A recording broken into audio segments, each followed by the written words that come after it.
All right, super. Well, we will just begin, and I'll have to just keep my eye on the side. If somebody comes in, I'll have to allow them to enter. So first of all, how to raise your hand is under reactions at the bottom of the screen. There's a raise hand button. So if you want to ask a question, you can raise your hand. Just with the few of us that are here, you can actually just raise your hand, physical hand. Oh, okay. Right, Yeah. okay. Because I can't. Yeah, so if you want to, you can raise your hand that way, or just raise your physical hand. When there's more than so many people, it goes to a separate screen, and I would have to scroll Oh. through to see if people Okay. are physically raising their hand. All right, Okay. so we're going to be here a little bit less than an hour if not everybody shows up, and they may be so used to me doing Facebook Lives, they may have not realized that this is a Zoom program. Oh, right. I don't know. So we'll see, but stay until the end because I'm going to have a special announcement, a special offer for people who participated in this, or even those who watch the replay, because an email will go out and I will send the replay.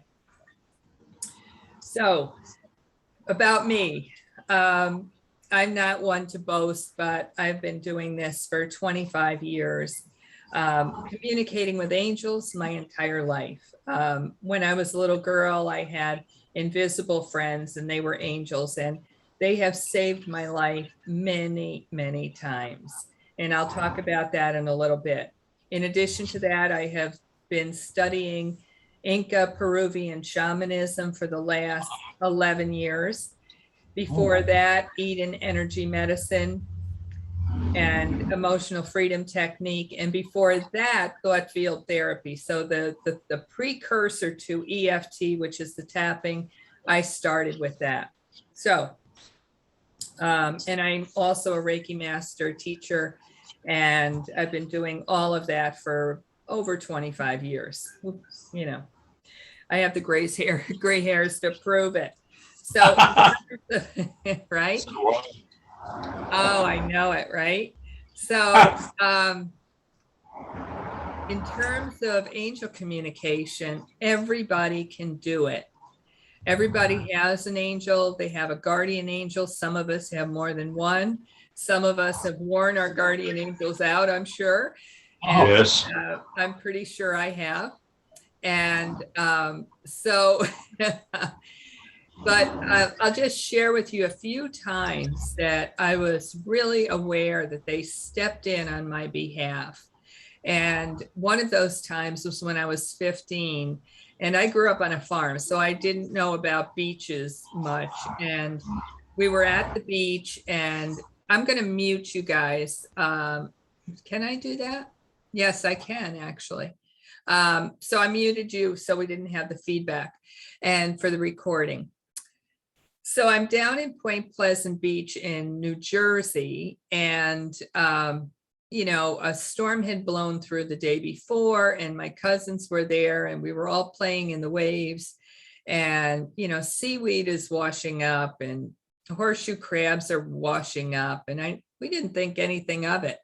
And I stayed in the water because, you know, I'm from land, a farm, so I didn't get the opportunity to be at the beach that often, and they were tired and they went up to the towel and they were just there. And I got pulled in by an undertow and I couldn't get out. And I was actually drowning. So, you know, and I was rolling around under the waves, and I could see the water above me, the sky above me. And then I was hit down again, and I couldn't get up and I couldn't get out. And then all of a sudden it felt like eternity, right?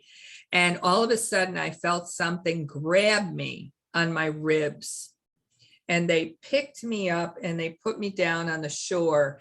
And I mean, I'm coughing and carrying on because I couldn't breathe.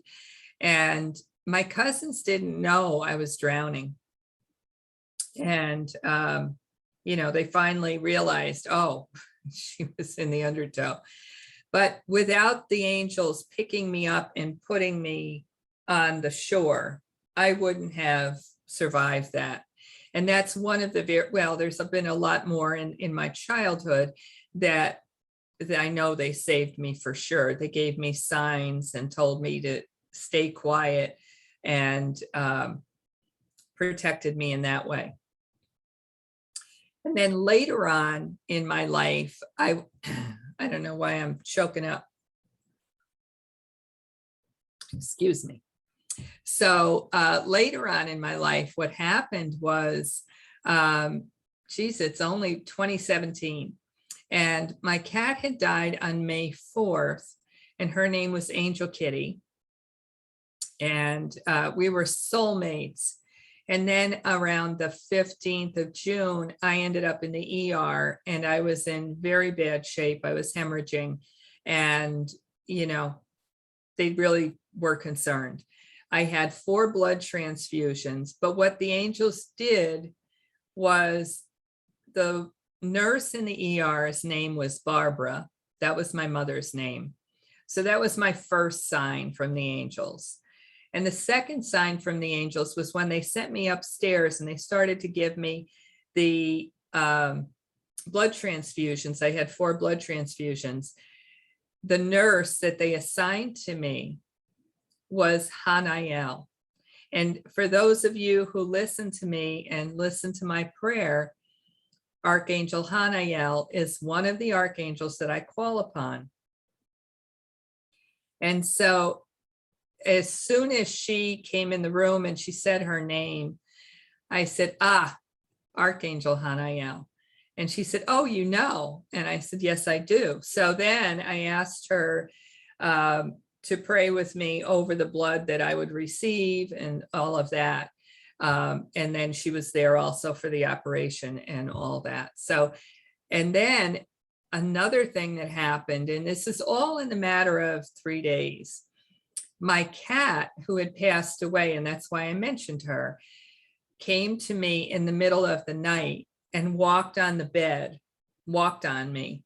And I had kind of thought, because I knew I was between the worlds, and I thought it would be my father who would come, because, he would come and take me to the other side. And it was Angel Kitty. I was like, Angel Kitty, what are you doing here? And she just came. She was 6 weeks on the other side, and she just came to let me know I was okay. And still, I wasn't sure then, because they hadn't yet operated. So very interesting stories. There's also been some pretty dramatic situations. So, the angels are going to speak with us in the ways that we can understand them. And they'll speak with us through the different clairs: clairaudience, clairvoyance, clairsentience, claircognizance, and I forget what ones I've already said. Clairaudience, clairsentience. Clairaudience is when you hear, which is what I do pretty readily. Clairsentience is sensing. I also do that. Clairvoyance, that's the one I was missing, is when we see them. There are people that physically can see, and I wish I were that person, except for I'm afraid to see things that would scare me. So that's why I keep the sight away from me, pretty much, unless I'm in sacred space, I'm working with a client, and then they allow me to see, because that's not as scary as seeing somebody walk into a room that isn't in physical body. Claircognizance is clear knowing. You just know something.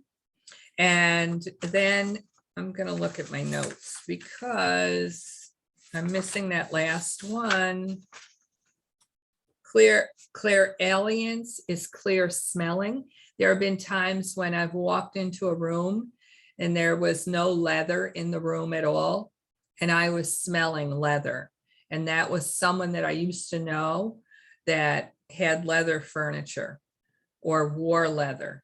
So they were sending me the message. Claircognizance is clear tasting. And for some of us, I've heard stories where people have tasted things that weren't there, weren't in their mouth, but that was a symbol, a sign.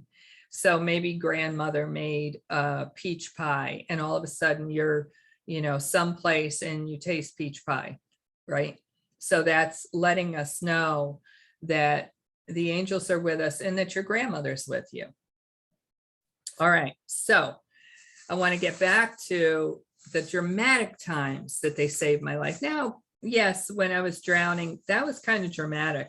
But I was 15, I didn't put too much emphasis on it. So fast forward to recently, within the last 12 years, I had 2 situations with guns, involved in gun violence. And in both of those situations, the angels helped me to be alerted, immediately alerted. And in the first situation, I saw what was going on, and they gave me the words to say. I said the right words in the right way, and the person snapped out of it and stopped doing what they were going to do. They were going to shoot me.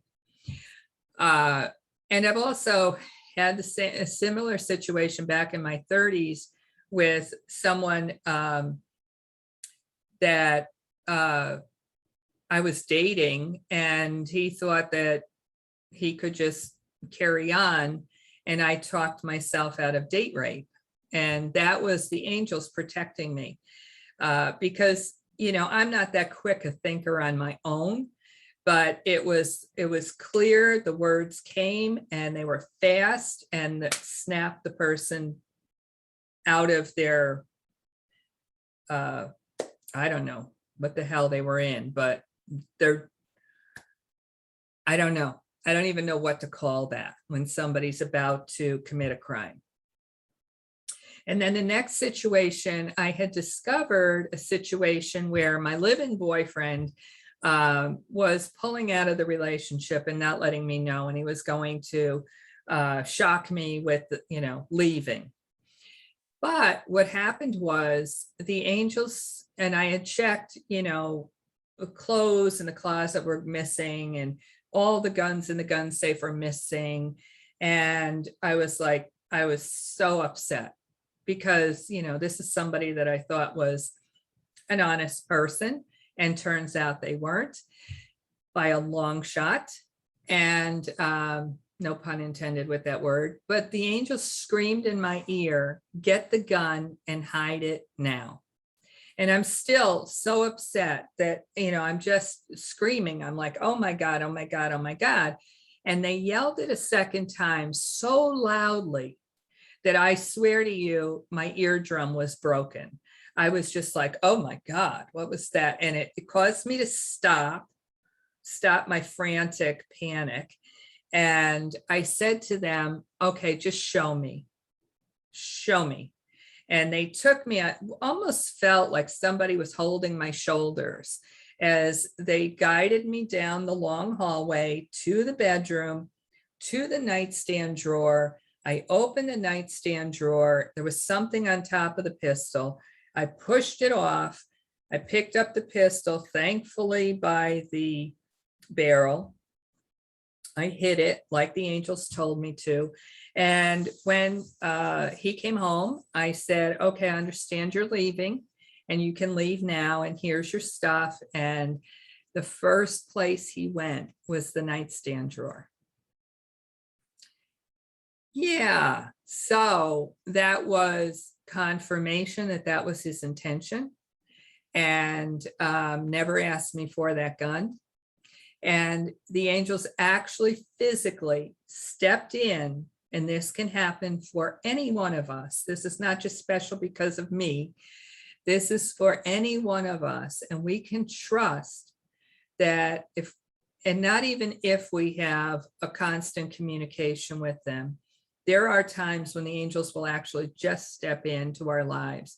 Usually we have to ask and form a relationship with them, have communication. However, in situations like that, my life was on the line, boom, they made sure, right? So later on, I'm in a shamanic workshop, advanced shamanic workshop, and our shaman teacher is talking about how the apus, who are really like archangels, apus are mountain spirits, and they're actually depicted like angels in pictures that the Peruvians draw or paint. And he was talking about how they actually physically show up in people's lives and they actually do things, physically manifest. And I was sitting in the class and I was thinking, why is it they don't manifest for me like that, And then I got the, hello, did we not yell in your ear? It's like, oh, right. Yeah. Okay. So, yeah. So there's so many times when you'll look back on your own life, and that's a good exercise. They're saying right now, that's a good exercise for you all to do, is look back on your own life and start to pick out the times that something transpired that was almost otherworldly, that you knew something, that you did something different, that there was, just a gut knowing, maybe I should say no to this, or maybe I know I committed to do this, but I'm not going to go today. And then you later find out that had you driven down that road, there was a major accident or something like that. And we've all had those stories. I remember once, it was in the winter, it was in Schenectady. I picked up the keys to go out to work and I had a pain in my stomach. I mean, sharp. Oh my goodness. It was like somebody stabbed me in the gut. And, I thought, oh my goodness, am I having a stomach ache or what? And so I waited a little bit. And then finally I said, well, I got to go to work, instead of just saying, I'm being guided not to. I didn't quite get the message clearly. And I got into my vehicle. It was an SUV. And I had driven through snow 2 nights before, and I hadn't driven it since.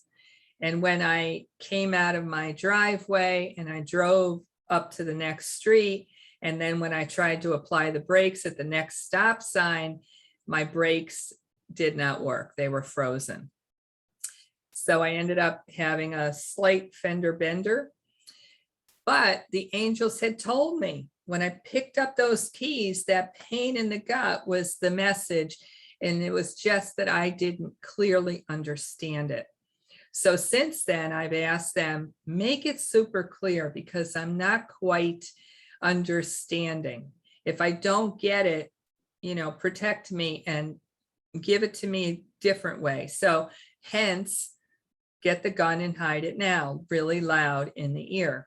And had I not done that, I wouldn't be here to share this class with you.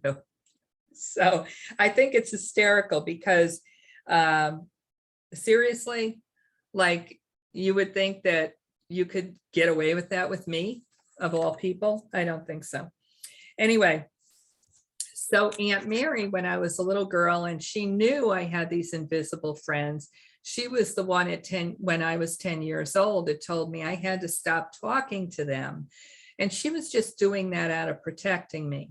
But I remember going home, and Aunt Mary was my soul mother. So if she said it, I did it. I had great respect for this woman. She was unbelievable. And she didn't have to go above and beyond for me the way she did. She was just my aunt, but she was more my mother than anything. And so I remember being 10 years old and going out behind my father's dairy barn and calling the angels in and saying, Aunt Mary says I can't talk to you anymore, so you're going to have to go away. And that was kind of sad, and it was kind of lonely, because now I didn't have my friends, right? And being an only child, they and the cattle and the other animals on the farm were my friends.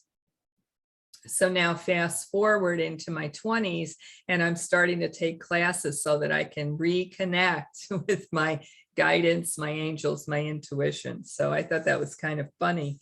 But they never forgot me, because at 15, they were the ones that saved my life. So, and we know that. And I'll tell you how I know that to be a fact. I was in an angel workshop, and this is an advanced angel workshop. And one of what we were to do was stand up and give readings in the class. Just stand up and just listen to what the angels say and share that information with the people in the class, maybe one or two people. So there was one woman who stood up and she started talking and giving messages to various people. And at one point she says, "And you were drowning, and the angels picked you up and put you on the shore and saved your life."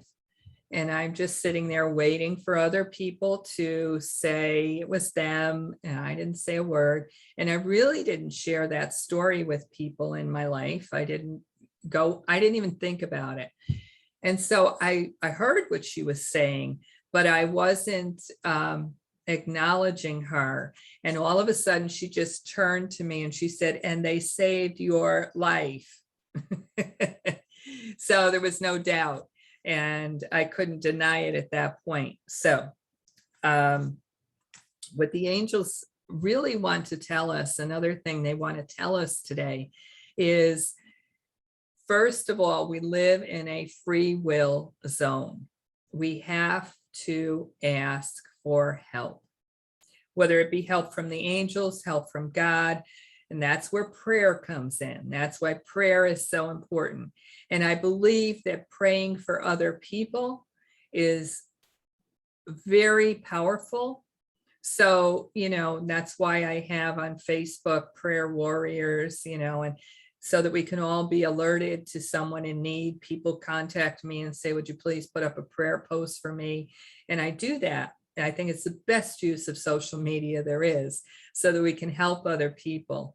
And I think in doing so, we also build up good karma for ourselves. Not that that's the reason we are doing it. We are doing it out of the goodness of our hearts and because we care about other people. But I think there is a benefit for all of us at that time when we are in prayer for other people.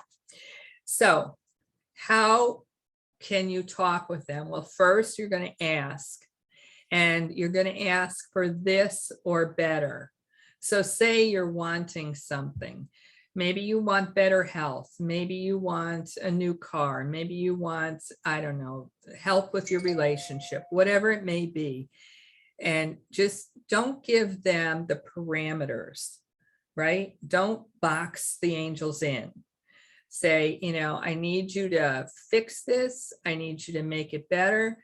I need, I want happiness, joy, peace, harmony, or better. I remember my marriage was really very bad, very challenging at the time. And I kept asking the angels, do something. I don't care what. I had let go at that point of the outcome, because for a long time I was trying to fix it. I'm a very good fixer. I fix lots of things. And this was beyond fixable because I was the only one working. And so I finally surrendered and said to the angels, just do whatever needs to be done. And I also asked Divine Mother to help me as well. And that's when things started to move and the divorce happened, which is fine. It might not be the outcome that everybody wants, and we have to just accept what happens. If we're asking for their help, they know better than we do. They have a broader picture of what is available, what opportunities are there. We may say we want the red car, certain brand, but they might see there's a blue car that is even better for us, that will have all the bells and whistles that we don't even know we need as we move forward into the future, right? So trust that they know what they're doing and give them that leeway, give them that room to expand. We in spirit form are just like them, right? However, we in physical form go through this amnesia and we forget what's available. We forget the vastness of opportunities. All right. I'm going to look over. Melissa said she can't believe I said peach pie. Her father talked about having peach pie before he passed. Isn't that something? Wow. Yeah. And my go-to pie is strawberry rhubarb. I have one. They have little 6-inch homemade strawberry rhubarb pies, and I get those every week. But this week, I have to just share this. There was a little 6-inch peach pie, and I picked it up, and I almost thought about buying it. And I thought, well, I don't know. Should I venture off my usual routine? Because I love peach pie too. And I just stayed with my usual kind of creature of habit. So that is so cool. Thank you for sharing that, Melissa. So how do we talk to them? Well, we talk to them like we're talking to your best friend, and you want to call on them every single day. So set up a time, a schedule, if you will. So first thing in the morning, I wake up, I have my little protein shake, I have my coffee, not at the same time. I have a few seconds between the two, but I'm doing my prayers. I'm opening sacred space. I'm calling in the Inca prayers that I usually do. I call in the angels. I call in the archangels, my team.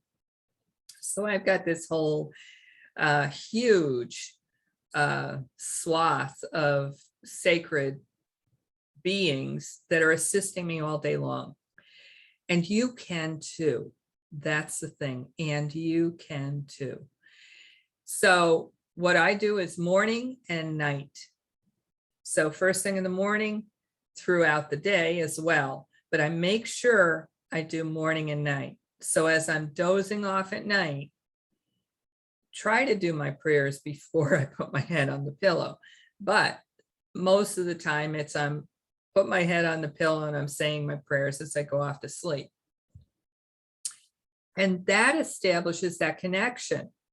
In the shamanic tradition, we call that a seke, a connection line, right? A line between them and me, or a line between them and you have that tie to them, so that when you need something, they're there, they're available. It's not like they're strangers, right? Years ago, I dated a man and he had a very big trauma. He and his wife lost a child, and I was always praying. And I said, don't you pray? Don't you ask? And he said, no, I only wait until I have something big. I said, whoa, like you don't talk to God regularly? And that was, for me, that was weird. To be honest, I was like, wow. But, and I invited him to consider that, talking on a regular basis would be like forming a relationship. But he was at this place where he was so mad about what happened. I don't think he wanted that connection with God at that point. So I invite everybody to have that connection with your angels, with your guides and guardians, and, let them help you, let them influence you so that you're making good decisions. And that if you need help in certain areas of your life, you can ask them for that. So if you know their names, use their names. For instance, I'm employing Archangel Michael 24/7. I have for many years. And he's the angel of people who are in service. So police officers, firefighters, that's not just the limit. It's anybody who's in service. So light workers, people that do healing work, anybody who's in service, he's there to protect them. And obviously he does a good job because I'm still here talking to you. So you can, at night, when you're going to sleep, you can call on Archangel Michael and ask him to put 4 angels, 1 at each corner of your bed. So 2 at the feet, 2 at the headboard, to protect you as you sleep. You can also ask to go to the ashram of the ascended being you would like to work with. You can name them. So you could go to Archangel Michael's ashram and learn directly from him, or any of the ascended beings, ascended masters, archangels, it doesn't matter. You may not recall what happened when you wake up in the morning, but what I can tell you from experience is you will start to behave in a way that is new to you. So if normally you get all flustered and panicked when something happens, you spill coffee on your laptop computer like I did yesterday, and you normally would go hair on fire crazy, and you don't. And you just, do what needs to be done in a calm, cool, and collected way. You know that the night before, when you said, please teach me whatever I need to learn, they did. And that you are manifesting that new behavior in your life. Does that make sense? All right. So you can use your names if you know their names, right? And if you guys have questions, since there's only a few of us, you just unmute yourself and interrupt me. I think you can do that down at the lower left corner. Hello. Yes. Yeah. A question for you. Yes.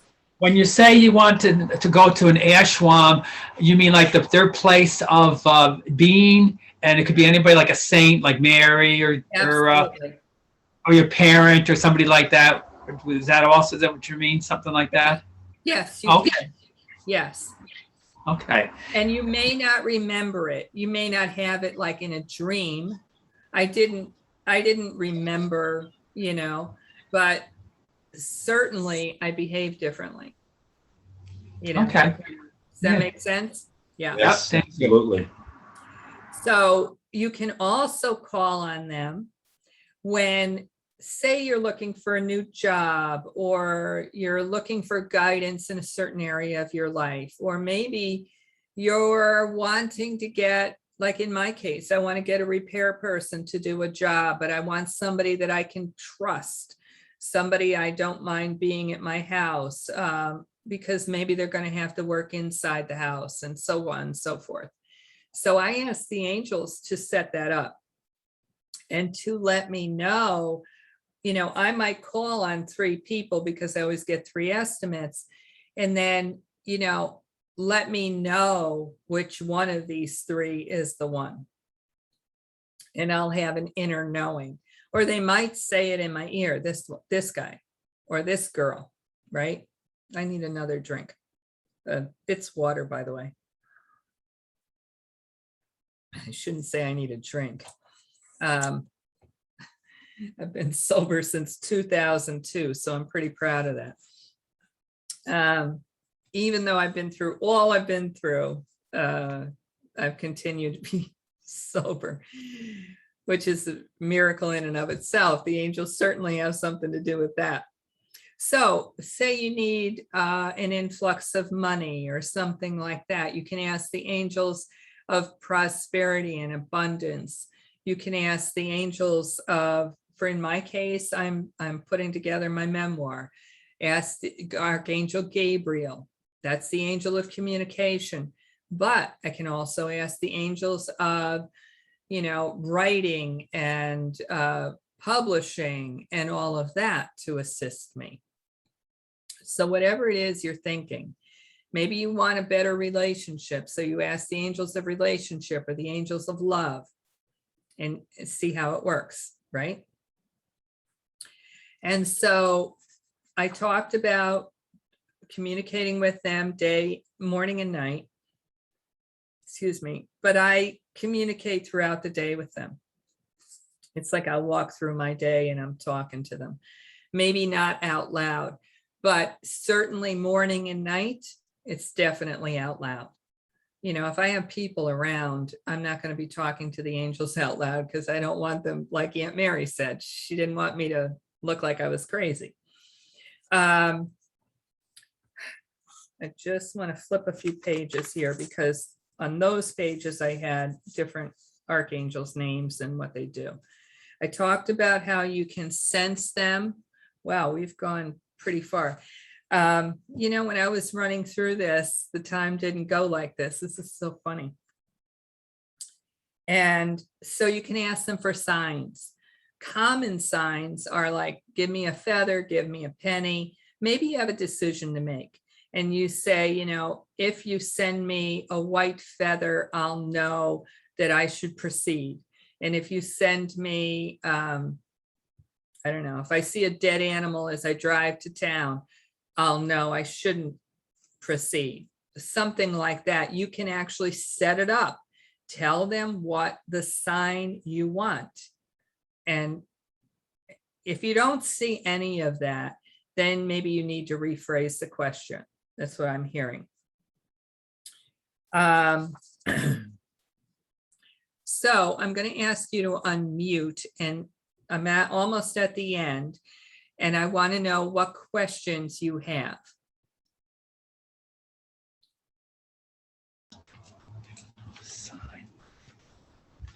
Is it unmuted? I think it's unmuted now, isn't it? Yes, you are. Okay. He's thinking. What about you? You have any questions? Not at the moment. I'm thinking. Okay. And you guys know that you can email me or message me with questions that come up after this. Okay, But thank you. the first thing I always tell all my students is ask the angels first. I'm not saying I won't answer your email or I won't answer your call or your text or whatever, but see if you can't get the answer from them first, because that's the point. You can. Okay. Think you have to think of anything? Not offhand, I can't. No. All right. We're just pondering. Yes, just thinking about things, That's all right. It's so good to see you guys. I have Thank to you tell so much. Thank you. Fabulous to see you. Last time I saw you, John, was at the farm in Cohoes. Yes, that was a very long time ago. Oh Yeah. my goodness. Yeah, That just was a while ago. 100 years or so. At least 100. My God, I was working then. That's how long ago it was. That's right. Yeah, I do know a lot of times when you say asking the angels for things, I remember there was a time when my aunt and uncle were dying down in Florida. They had no children. So I had to go down and take care of the situation. First, my uncle died, and then 2 weeks later, my aunt died. Oh my. But I haven't been down there in 40 years, and I didn't know what to do. And I was so frightened because I said, how am I going to get around? I don't know where I'm going to go after I get out of the airport. So I asked the angels and all, and then I got a message that one of my great aunts was going to be helping me to do the work I needed to do.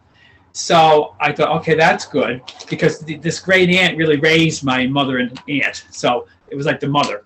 So I got off the plane and I sat there and I got my rental car and I said, oh my God, what am I going to do now, angels? I have no idea where I'm going. How am I going to get there? I didn't want to move.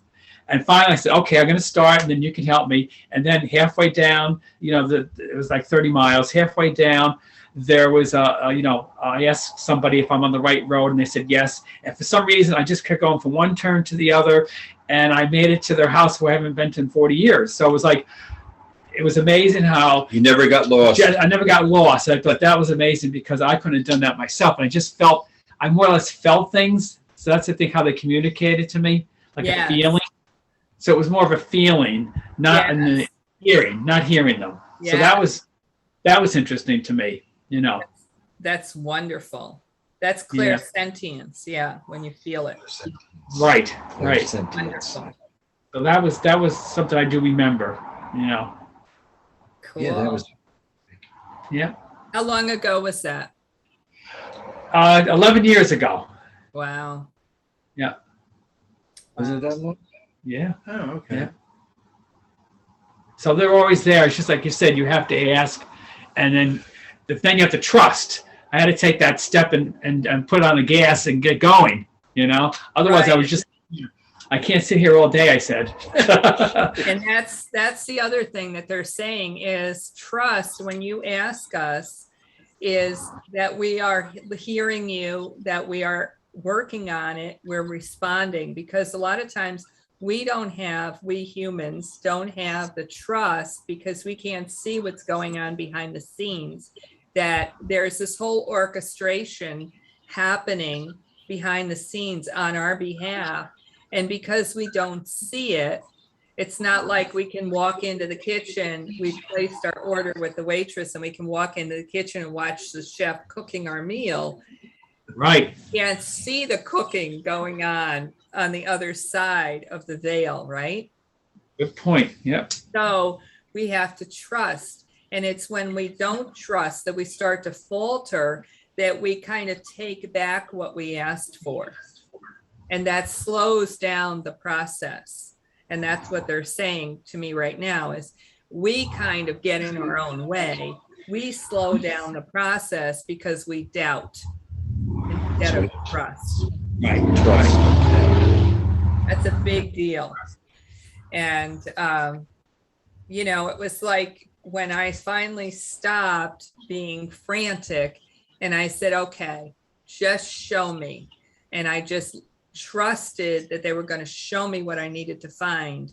And they did. And like I said, it was like very subtle, but I felt something here on the sides, right here on the sides of my arms, like somebody just held me like this. And let's walk this way. Wow. All right. Yeah. Wow. That's good. Yeah. So then from there on, I knew that, if I'm protected through, the medical situation, through the beach situation, through these 2 gun situations and all kinds of other situations I've been in my life, well, everything's going to be all right.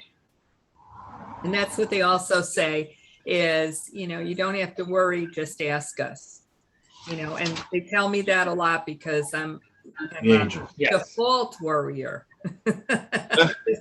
Worry by default.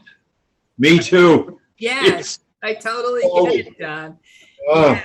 Yeah. So we can put our trust in them, knowing that they are helping us. Now, if we don't get something, does it mean that they failed us? No. In a lot of cases, what happens is we don't get something because we are being protected. Oh, I cannot tell you the number of times that something didn't happen the way, maybe a job, maybe a relationship didn't happen the way I wanted it to happen, a business, whatever it is. But it was in the long run for my best that it didn't work out. All right. So it's a matter of accepting that too. And they want us to recognize that. All right. So now we're at the end of the program. I don't want to keep you too long, but we are going to go for the hour. I have a new program starting. It's going to be another Zoom class. It's going to be 4 weeks. And it's going to be with EFT, which is the tapping, where we tap on acupressure points. And doing that actually changes the chemistry in the brain, which changes our behaviors, changes our beliefs. So we can go from, negative thinking to positive thinking, and negative behaviors to positive behaviors, or what we call sabotage behaviors. We can let go of overeating sugar, drinking, smoking, all those things we can get rid of with tapping. But this workshop that I'm going to be working on is for clarity and confidence. And wouldn't we like more clarity so we can make better decisions and more confidence as we move through life? Absolutely. Yeah. So this would be a great workshop if you're feeling that, I've got a decision to make, I'm not really clear, so that you can learn what your yes is, your yes without any doubts, yes.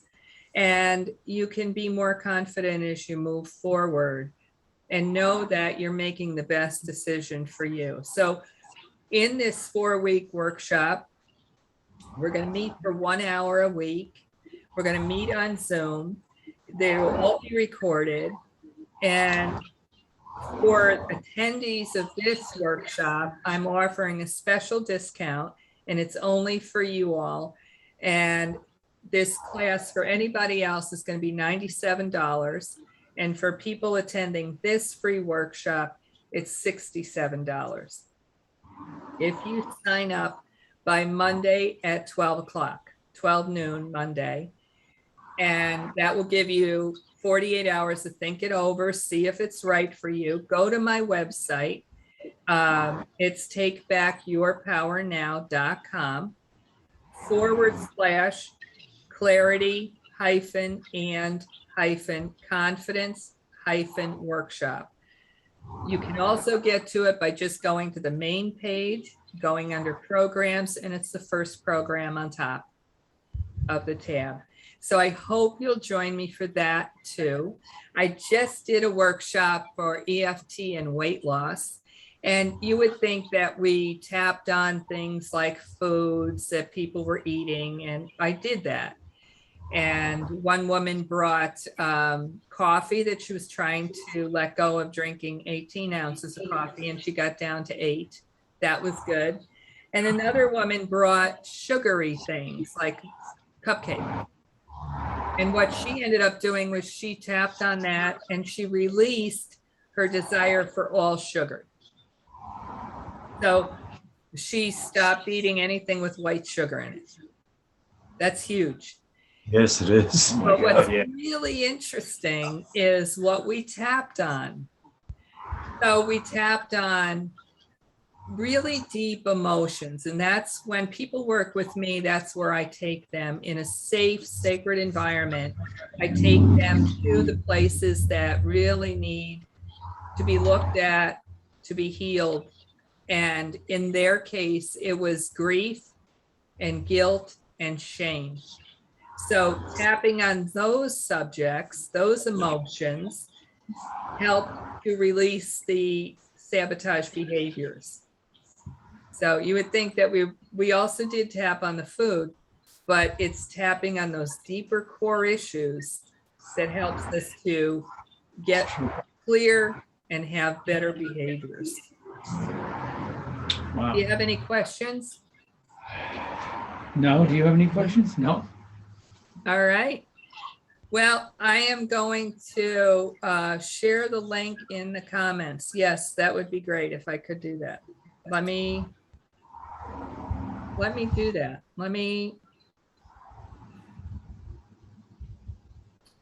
Hang on 1 second. We're here. All right, now. I have to get back to you though. There we are. All right, there is the link. How easy is that? Next time I will have that ready. So you can take and copy that link, or right there down at the bottom where it's the 3 dots, it says more. I don't know if you can save it if you don't have Zoom yourself, but if you click on that more, it'll save chat and you can save the chat. Oh, the chat. Oh, yeah, right there. And then you can save it. That's the link right there. That's the link. I don't know how you save it though. Yeah, or you could just copy it or click on it and it'll take you right to the website on another tab. Oh, okay. Yeah. All right. Well, thank you for joining me today. Thank you. Thank you very It much. was great. Thank you for Thank you very sharing much. thank you, Jack, for sharing your experience with the angels. I know you're an angel practitioner yourself. Yes, and it's It very is that, helpful. yes. It's great. All right. Well, I will say goodbye for now and hope to see you in the next workshop. All right, Thank you so goodbye. much. Thank you so much. Thank you. Bye-bye. And a safe day. Yep, have a good day. Bye.